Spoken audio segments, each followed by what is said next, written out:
সুপ্রিয় দর্শকবৃন্দু, আসসালামু আলাইকুম রহমতুল্লাহি ওয়া বারাকাতু। বাংলাদেশ ক্রিকেট বোর্ড তথা বিসিবির সভাপতি ফারুক আহমেদ পদত্যাগ করতে পারেন, এরকম একটি গুঞ্জন ছড়িয়ে পড়েছে। এই বিষয়টি নিয়ে গতকাল রাতে তিনি যুব ক্রীড়া উপদেষ্টা আসিফ মাহমুদ সজীব ভূঁইয়ার সাথে তার বাসভবনে গিয়ে সাক্ষাৎ করেন এবং আলোচনা হয়। সরকার তাকে আর এই পদে চাচ্ছে না এবং যদি সরকার তাকে সরিয়ে দেয় সেক্ষেত্রে আইসিসি তোপের মুখে পড়তে পারে। সেটি সরকার করতে চাচ্ছে না। সরকার চাচ্ছে যে তিনি নিজ থেকেই সরে যাক। সম্ভবত সেই মনোভাবের কথাই তাকে গতকালকে জানানো হয়েছে। আর অপরদিকে ফারুক আহমেদ তিনি দু একদিন সময় চেয়েছেন বিষয়টি নিয়ে চিন্তাভাবনার জন্য। এই সংক্রান্ত একটি খবর দৈনিক প্রথম আলোতে প্রকাশিত হয়েছে। চলুন দেখি খবরটির বিস্তারিত। খবরটির শিরোনাম হচ্ছে, পদত্যাগ করতে পারেন বিসিবি সভাপতি ফারুক।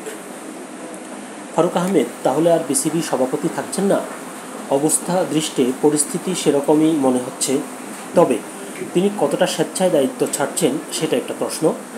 বিশ্বস্ত সূত্রে জানা গেছে, আজ রাতে অর্থাৎ গতকাল রাতের কথা বলছে তারা, যুব ও ক্রীড়া উপদেষ্টা আসিফ মাহমুদ সজীব ভূঁইয়ার বাসভবনে তার সঙ্গে দেখা করেছেন ফারুক।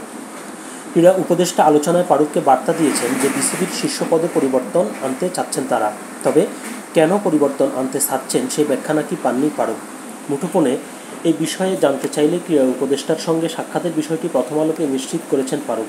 তবে কী বিষয়ে আলোচনা হয়েছে সেই ব্যাপারে তিনি কিছু বলেননি। গত বছরের 5ই আগস্ট দেশে রাজনৈতিক পট পরিবর্তনের পর নাজমুল হাসানের বোর্ডে থাকা জাতীয় ক্রীড়া পরিষদে মনোনীত দুই পরিচালক জালাল ইউনুস ও আহমেদ সাজ্জাদুল আলমকে সরিয়ে দেওয়া হয়। তাদের পরিবর্তে জাতীয় দলের সাবেক অধিনায়ক ও সাবেক প্রধান নির্বাচক ফারুক আহমেদ এবং ক্রিকেট কোচ ও বিশ্লেষক নাজমুল আবেদিনকে এনএসসি তাদের নতুন পরিচালক হিসেবে মনোনয়ন দেয়। পরে পরিচালকদের ভোটে বিসিবি সভাপতি নির্বাচিত হন ফারুক। এর আগে বোর্ড সভাপতির পদ থেকে পদত্যাগ করেন নাজমুল হাসান। ক্রিকেট বোর্ডে সরাসরি হস্তক্ষেপের বিরুদ্ধে যেহেতু আইসিসির অবস্থান কঠোর, সরকার চাইলেই বিসিবির পরিচালনা পর্ষদে পরিবর্তন আনতে পারে না। বিসিবির পরিচালক এবং সভাপতিকেও হতে হয় নির্বাচিত। ফারুক এনএসসি মনোনীত পরিচালক হওয়ায় সেই মনোনয়নে এনএসসি হয়তো পরিবর্তন আনতে পারে, কিন্তু তিনি যেহেতু এখন নির্বাচিত সভাপতি, স্বেচ্ছায় পদত্যাগ না করলে সরকার তাকে সরিয়ে দিতে পারে কিনা তা নিয়ে প্রশ্ন আছে। সেরকম কোনো সিদ্ধান্ত সংকটে ফেলতে পারে বাংলাদেশ ক্রিকেটকেই। এর আগে জিম্বাবুয়ে ও শ্রীলঙ্কা ক্রিকেটকে সরাসরি হস্তক্ষেপের মাশুল দিয়ে আন্তর্জাতিক ক্রিকেটে নিষেধাজ্ঞা কাটাতে হয়েছিল।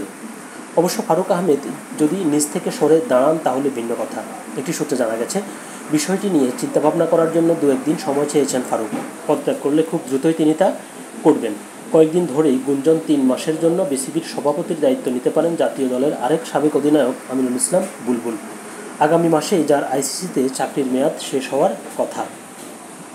এমনও শোনা গেছে, আমিনুলকে প্রধান করে নাকি অক্টোবরে বিসিবির আগামী নির্বাচনের জন্য অন্তর্বর্তী কমিটি গঠন করবে সরকার। বিসিবির বর্তমান গঠনতন্ত্র অনুযায়ী অবশ্য সেরকম কিছু করার সুযোগ নেই। আমিনুলের ব্যাপারে আরেকটি আলোচনা, বিসিবির প্রধান নির্বাহী কর্মকর্তা হওয়ার সম্ভাবনা আছে তাঁর, কিন্তু সূত্র জানিয়েছে এরকম একটি আলোচনায় আমিনুল নাকি দায়িত্বটি নিতে বর্তমান প্রধান নির্বাহী কর্মকর্তার দ্বিগুণ বেতন চেয়েছেন, যেটি প্রায় 12 লাখ টাকা। বিষয়টি সম্পর্কে নিশ্চিত হতে আজ রাতে আমিনুলের সঙ্গে যোগাযোগের চেষ্টা করে হলেও তাকে মুঠোফোনে পাওয়া যায়নি। তবে ফারুকের সঙ্গে ক্রীড়া উপদেষ্টার আলোচনার সময় আমিনুল সেখানে ছিলেন না বলে সূত্র নিশ্চিত করেছে। খবরটি ছিল এ পর্যন্তই। আল্লাহ হাফেজ।